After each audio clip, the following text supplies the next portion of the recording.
बच्चियों, दर्जी बदल लेना, नाई बदल लेना, मोहल्ला बदल लेना, इलाका बदल लेना, होटल बदल लेना, जूती का ब्रांड बदल लेना, फोन बदल लेना, घड़ी बदल लेना, लेकिन पुत्र अकीदा ना बदलना कभी भी। ओ भाई, ये इंजीनियर की क्या औकात है? तू और मैं उस अकीदे पे हैं जिस अकीदे पे गौसे पाक थे। तू और मैं उस अकीदे पे हैं जिस अकीदे पे जनाब ख्वाजा गरीब नवाज थे। एक कलीपुस्तान जाना चाहिए ताकि अपने कमरे में बैठ कर उसको मखसूस जगह पे मिर्चें लगे। ये क्लिप उसके पास जाना चाहिए ताकि अपने कमरे में बैठ के ना वो ऐसे ऐसे करे, उसको मखसूस जगह पे मिर्चें लगे।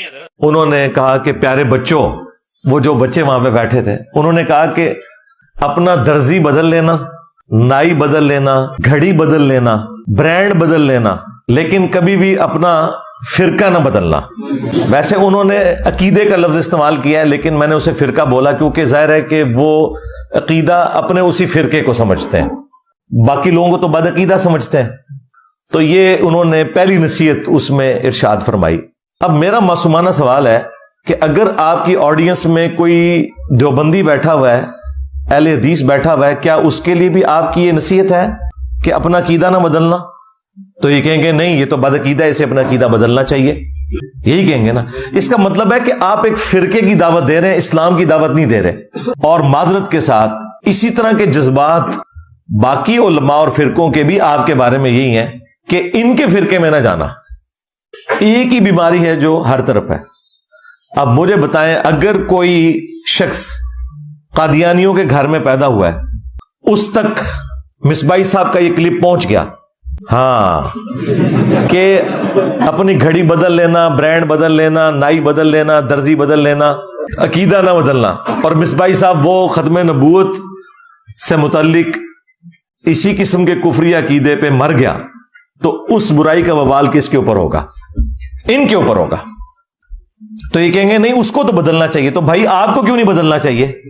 आपको यह कहना चाहिए कि भाई आपने अपने आप को कुरान और सुन्नत के मुताबिक करना है, क्योंकि नबी सल्लल्लाहु अलैहि वसल्लम ने हज्जतुल वदा के मौका पर दो चीजें छोड़ी थी, एक अल्लाह की किताब और उसके नबी की सुन्नत। अल मुस्तदरक बिल हाकिम में सही सनद से हदीस मौजूद है। बाबा कोई नहीं था छोड़ा, बाबे वाले हो, हाँ, हालांकि नबी इस्लाम के पास वो बाबे थे जो छोड़े भी जा सकते थे, सहाबा इकराम अलैहिम रिदवान। लेकिन आप सल्लल्लाहु अलैहि वसल्लम को पता था कि जैसे मैं दुनिया से चला गया, इन बाबों ने भी दुनिया से चले जाना है। मैं उन चीजों के साथ जोड़ के जाऊं उम्मत को कि अगर कोई शख्स 1400 साल बाद भी आए ना, तो वो उसके साथ जुड़ सके, यानी कुरान और सुन्नत के साथ। आज की डेट में तो हजरत अबू बकर का वही स्टेटस है जो रसूलुल्लाह का है, यानी दोनों दुनिया से चले गए। हजरत उमर, उस्मान, अली रदियल्लाहु अन्हुम अजमईन व अलैहिमुस्सलाम अजमईन का वही स्टेटस है जो नबी इस्लाम का है कि दुनिया से चले गए। हत्ता कि आखिरी सहाबी को भी फौत हुए हुए 1350 साल गुजर चुके हैं। अबू तुफैल आमिर बिन वासिला अल मुतवफ़ा 110 हिजरी में मुफौत हुए, और आज चल रही है 1445 हिजरी। तो नबी इस्लाम ने किताब सुन्नत के साथ जोड़ा, या फिर गदीर खुम पे फरमाया कुरान और अहलुल बैत, दो चीजें छोड़ के जा रहा हूं। और उसमें कुरान के लिए तो स्पेसिफिकली फरमाया कि ये अल्लाह की किताब है, इसमें हदायत है, इसमें नूर है, तुम अल्लाह की किताब को पकड़ो, अपना ताल्लुक इसके साथ मजबूत करो। अल्लाह की किताब अल्लाह की रस्सी है, जो इसे पकड़ेगा वो हदायत पे होगा, जो छोड़ देगा वो गुमराह हो जाएगा। और फिर दूसरी भारी चीज मेरे अहलुल बैत है, मैं अपने अहलुल बैत के मामले में तुम्हें अल्लाह का खौफ दिलाता हूं। ये बात आप इस्लाम ने 3 दफा रिपीट की, मैं अपने अहलुल बैत के मामले में तुम्हें अल्लाह का खौफ दिलाता हूं, मैं अपने अहलुल बैत के मामले में तुम्हें अल्लाह का खौफ दिलाता हूं। तो अल्लाह के फजल से ये हमारा प्लेटफॉर्म है जो कुरान और सुन्नत पे खड़ा है, तौहीद के एतबार से, अकायद के एतबार से, आमाल के एतबार से, और अहलुल बैत का दिफा भी इसी प्लेटफॉर्म से हो रहा है। और अहलुल बैत के दुश्मनों को नंगा करने वाला प्लेटफॉर्म भी हमारा प्लेटफॉर्म है कुरान और सुन्नत की रोशनी में। तो हम तो गदीर खुम पे खड़े हैं भाई, हम तो हज्जतुल वदा पे खड़े हैं, और तुम ये कह रहे हो कि अपना अकीदा ना बदलना। भाई तुम्हें कहना चाहिए कि तुम्हें अपने आप को नबी इस्लाम के साथ जोड़ना है, ना कि ये बाबों के अकीदों के साथ जोड़ना है जो तुम्हारे बाबे अकीदे बता के गए। अच्छा, ज़िम्नन मुझे एक बात यहां पे याद आ गई। ये अक्सर जो मिसबाई साहब है ना, ये आपको ये भी कहते हुए नजर आएंगे कि बुजुर्गों ने कलमा पढ़ाया। तो जिन बुजुर्गों ने तुम्हें कलमा पढ़ाया, तुम उनके अकायद के साथ इख्तलाफ करते हो। तो सबसे पहले तो मैं इस पे इनको ये इल्जामी जवाब दूंगा कि जिन बुजुर्गों ने ईरान में کلمہ پڑھا کے لوگوں کو مسلمان کیا، خواہ وہ شیعہ فرقے سے تھے، کیا ان کا احترام تم کرتے ہو؟ تو کہیں گے نہیں، ان کے عقیدے خراب ہیں۔ پاڑے بابے نے بھی عقیدے خراب نے۔